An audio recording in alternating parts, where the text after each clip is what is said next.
Assalamualaikum Ustaz. Waalaikumsalam. Situasi dalam rumah akhwat. Okey. Ikhwah tutup telinga, tak ada masalah apa. Situasi dia, scene dia dalam rumah akhwat. Kalau dia akhwat mengimami solat seorang muslimah mengimami solat, dan setelah selesai dia menyedari bahawa dia didatangi haid. Selesai sembahyangnya, tiba-tiba dia perasan bahawasanya dia telah mai haid.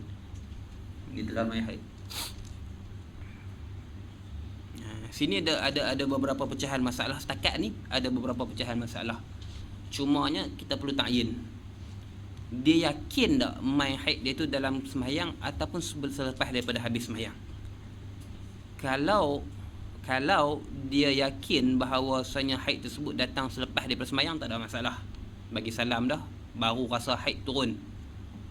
Ataupun dia tak rasa haid turun, cumanya bila sudah sembahyang dan sebagainya, dia masalah ni dia agak problem. Tafsir masalahnya dia agak kabur. Sebab kalau dia sedar ketika dia solat, maka dia wajib berhenti. Kalau dia sedar ketika solat, dia wajib berhenti.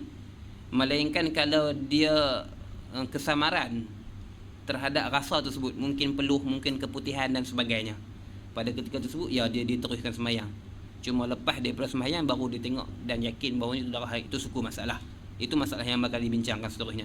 Tapi kalau dia punya haid tersebut secara yakin ataupun secara zon datangnya tu selepas daripada habis bagi salam selesai sembahyang, maka tu tak ada masalah. Okey, sini kita ada beberapa masalah yang kita boleh ta'yinkan dalam masalah ni.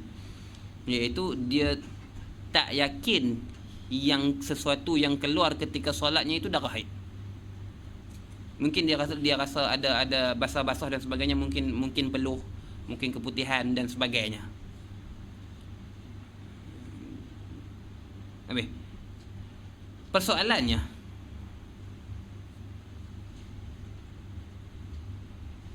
adakah dia perlu bagi tahu kepada makmumnya?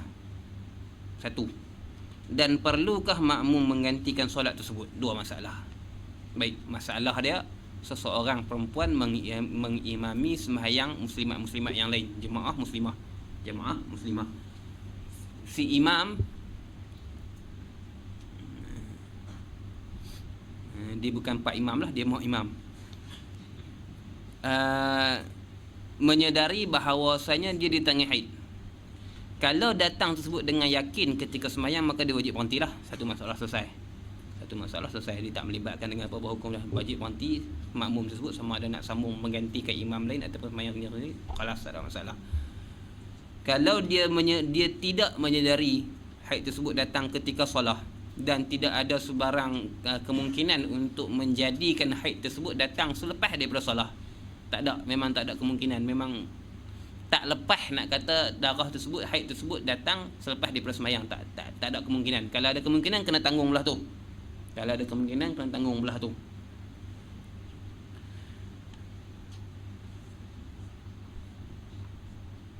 Okey, ni masalah tak ada kemungkinan. Maksudnya haid tersebut datang dalam solat dia. Cuma pasal apa dia tak berhenti tu, wallahu a'lam, mungkin dia tak sedar. Adakah dia perlu bagi tahu kepada makmumnya? Jawapannya tak. Dia sama juga masuk dalam kategori hadas yang tersembunyi.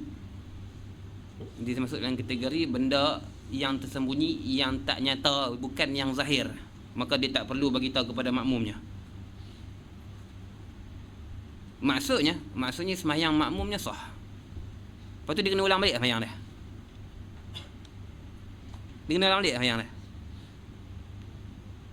Dia haid. Imam tadi, pak imam tadi, dia tak ambil wudu. Bila dia sedar bahawasanya dia tak ambil wudu, makmum memang telah cakap, tak ada ulang balik sembahyang. Pak imam, dia wajib ambil wudu lain dan dia wajib sembahyang lain, sebab sembahyang tak sah. Mak imam ni dalam perbincangan ni, dia datang haid dalam sembahyang dia. Makmum tak ada masalah sebab dia masuk dalam kategori hadas yang tersembunyi, tak ada masalah. Si mak imam ni wajib sembahyang lain tak?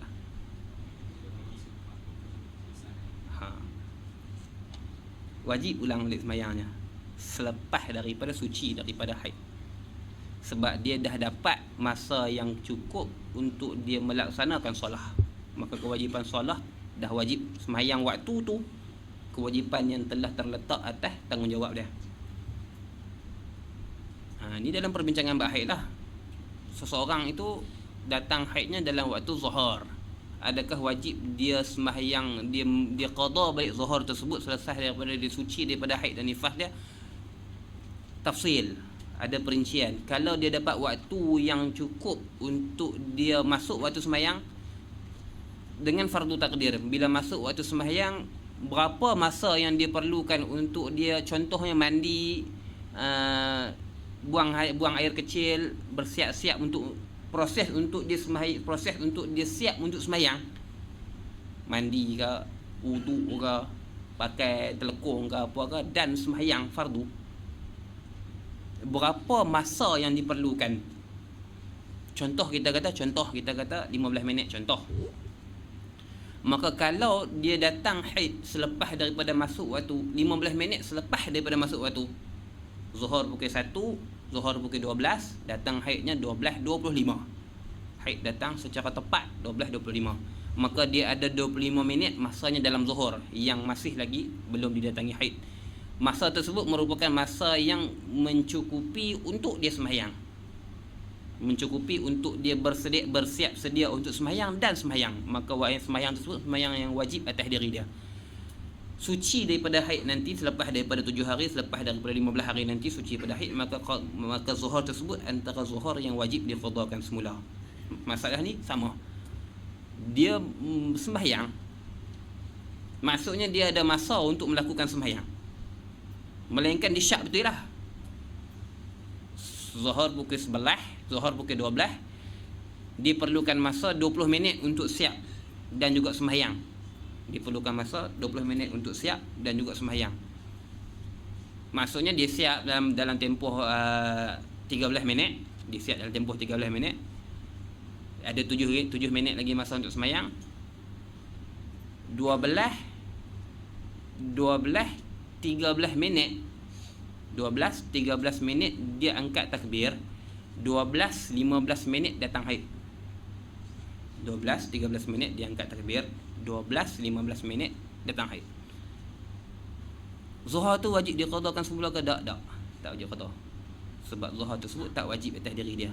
Dia tak mendapat masa yang mencukupi untuk dia sembahyang untuk waktu tersebut. Sebab masa yang dia perlukan 20 minit, dia datang haid kurang daripada 20 minit selepas daripada masuk waktu. Sini zahir ibarat, walaupun boleh kita taswir ke arah tu, zahir ibarat dia dah melebihi masa yang minimum yang diperlukan untuk siap sembahyang dan sembahyang. Dia dah melebihi kadar minimum masa yang diperlukan untuk persiapan sembahyang dan sembahyang. Jadi bila datang haidnya, maksudnya sembahyang tersebut telah wajib atas diri dia. Bila suci daripada haid nanti, selepas daripada 7 hari, selepas daripada 10 hari, selepas daripada 15 hari nanti, maka sembahyang ini antara sembahyang yang wajib diqadanya. Perlu tak dia beritahu ke makmum? Tak perlu. Kalau dia beritahu pun tak ada mengubah hukum makmum. Dan perlukah makmum menghentikan solat tersebut? Jawapannya tak perlu. Sembahyang makmum dianggap sebagai sah. Sembahyang makmum dianggap sebagai sah. Dengan tafsilannya lah, dengan tafsilan dia. Dia ada beberapa tafsilan dalam bab ni. Antaranya, dan benda ni akan melibatkan kita panjang perbincangan lah. Antaranya, imam ataupun imam yang kategori yang sebegini, dia tidak menanggung makmum yang masbuk Fatihahnya. Dia tidak menanggung Fatihah makmum yang masbuk. Imam yang jenis macam ni, dia tidak menanggung Fatihah makmum yang masbuk.